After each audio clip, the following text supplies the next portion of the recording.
अम्मा, काय विचारते मी? बोलशील? काय झालंय? तू कसला एवढा विचार करतेस? अम्मा, काय झालंय? ह्या सगळ्या जुन्या वस्तू काढून तू कसला एवढा विचार करतेस? काय झालंय? अगं ती बॅग उघडली ना, सगळ्या वस्तू दिसल्यात बघ. अगं मग तुझ्या डोळ्यात पाणी का? हा?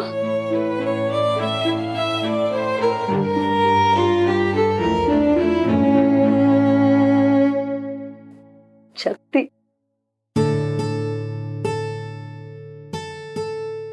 एवढीशी होतीस बघ. आम्हाला नदीच्या काठापाशी सापडली होतीस. कुठून आलीस, कशी आलीस, काहीच माहित नव्हतं बघ. आणि या सगळ्या वस्तू आहे ना, त्या पण तुझ्या सोबतच होत्या. तुला शुद्ध नव्हती आणि तुझी ओळख पण पटली नाही. आम्ही तुझ्या आई बाबांचा शोध घेतला, खूप शोध घेतला, पण काहीच उपयोग नाही झाला.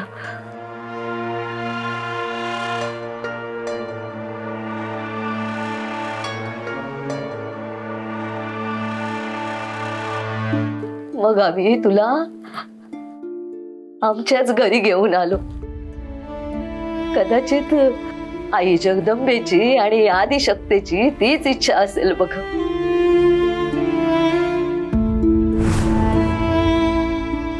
त्यानंतर 2 महिने तू आजारी होतीस. अगदी पोटच्या पोरासारखी तुझी काळजी घेतली.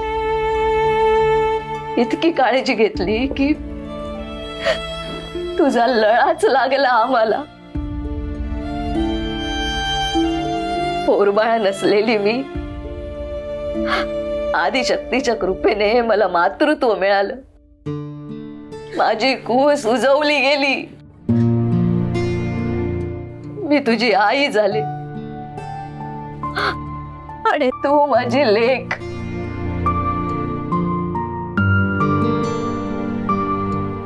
कुठल्या प्रसव वेदना नाही ना, नाळ जोडलेली.